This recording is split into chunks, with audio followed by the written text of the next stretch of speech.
guys, ngayon pala guys, magluluto ako ng kari-kari na tofu. Anong tofu? Ayun, tofu guys, ang gagamitin ko. Chinese tofu. Binili ko to guys sa Robinson. Ito guys, ang ating gulay, sitaw, at saka isang taling pechay. Dalawang talong. Ito yung ating bawang sibuyas. Tapos ito guys, yung ating mani. Ito guys, naano ko na to, tag ito. Na-oven ko na yan, tapos i-blend ko siya dito guys. Hindi mantika ang ilalagay ko guys. Tubig. Ayan guys. Yan ang gagamitin ko sa ating sauce ng ating Chinese tofu na kari-kari guys. Ayan.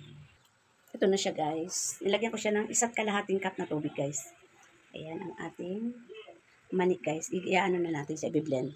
Ito na siya. Pinipino ko na rin siya guys. Pipinuhin ko pa yung ating manik. Ito na siya guys. Napino ko na yung ating peanut butter na siya guys. Yung ating peanut. Ayan na siya guys. Yan ang pang-aano natin sa ating kari-kari. Wala siya guys, na-slice ko na. Pero pinunasan ko pala to guys ng paper towel. Ayan, ganyan lang yan guys, kalalaki. Pag na-prito, hindi ko na siya i-slice. Ganyan na siya. May isa pa ako nito guys, hindi ko inubos kasi dalawang ganito kalaki ang binili ko guys.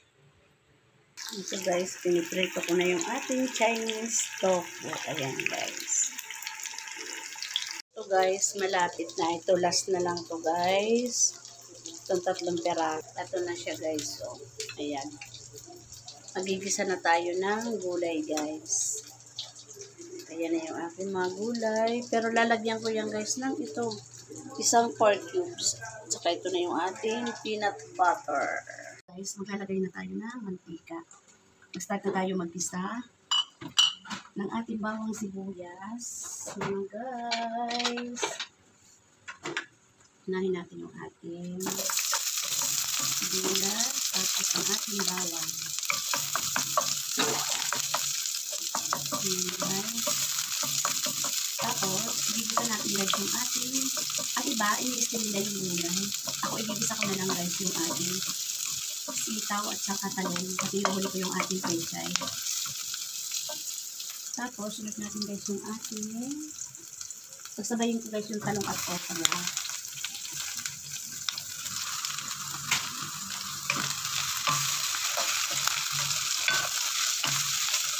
Lagyan ko muna siya guys ng tubig. Nilagyan ko muna siya guys ng konting patis. Ayan. At pagbenta.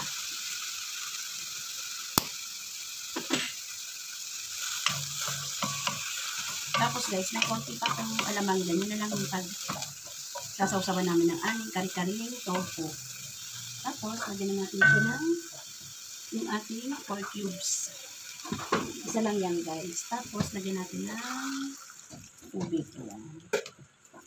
Mamaya na natin ilagay guys yung ating peanut butter. Yung ating mani na blender. Ayan guys.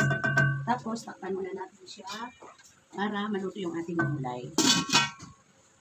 Ito na guys. Kumukulo na siya. Tapos, mamaya na rin yung pechay kasi ang pechay guys, madali lang madaling maluto. Maglagay na tayo ng peanut butter. Tapos meron pala po dyan guys na kari-kari powder. Lagyan natin guys. Tansyahin ko lang guys itong ating blender na peanut. Pag medyo hindi pa siya malapot, tagdagan na lang natin siya. Ito guys, dinagdagan ko siya para kasi masyado pang malagunaw. Tapos, lagyan ko siya guys ng yung ating McCormick na kari-kari. Ayan guys. Oh. Ista ko pa ito guys. Lagyan natin. Para hindi ko iubos guys kasi madami naman ito. Tapos may isa pa ako dyan na isa pang tawag doon. Isang cube pa tawag doon guys na tofu. Ito pa guys, may isa pa kasi dalawa itong binili ko. Ngayon sabi ko isa lang lulutuin ko. Ano ba tawag ito guys? Isang cube o isang pack. Ayan guys. Tapos maglagay tayo ng asukal. Brown sugar ito mga guys. Lagay natin ng 2 kutsara. Tapos, tansya lang guys. Tansyahin lang natin. Inubos ko guys yung aking blender na kasi hindi siya malapot. Kaya inubos ko yung aking blender na manik. Ayan, malapot na siya guys. So. Tapos, maya-maya, kasi ilaw pa guys yung sitaw. Maya-maya lagay natin yung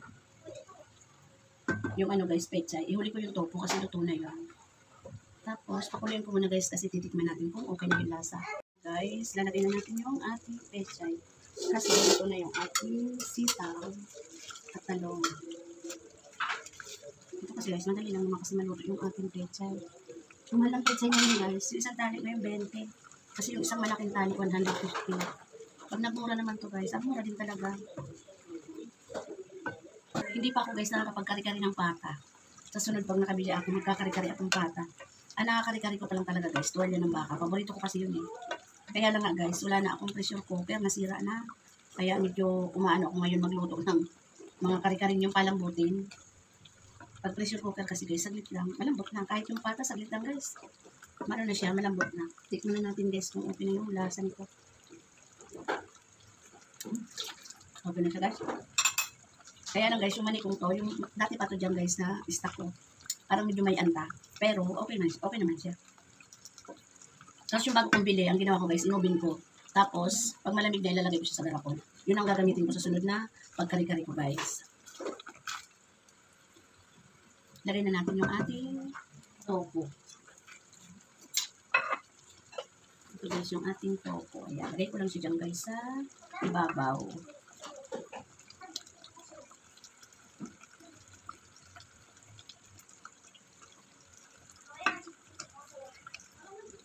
Ayan guys, ito na yung ating kari-karing tofu.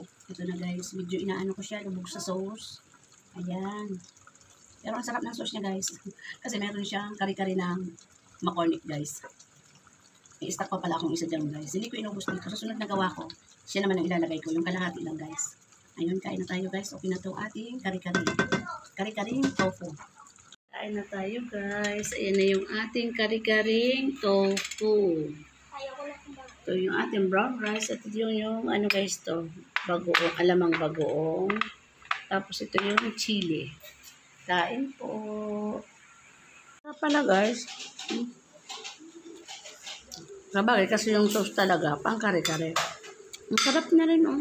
Mabilang asawa ko, akala niya may karne. Kain. Tingnan nyo guys, so ubos namin yung nilagay ko dito. Pero marami pa yun sa kawali. Ang sarap guys.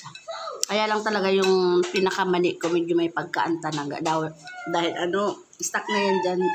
Stuck na yan dito sa lagayan ko guys. Pero ang sarap oh. Hindi yan baboy guys. Sarap. Wala pa yung puso ng saging guys. Talong lang at saka sitaw at saka pechay.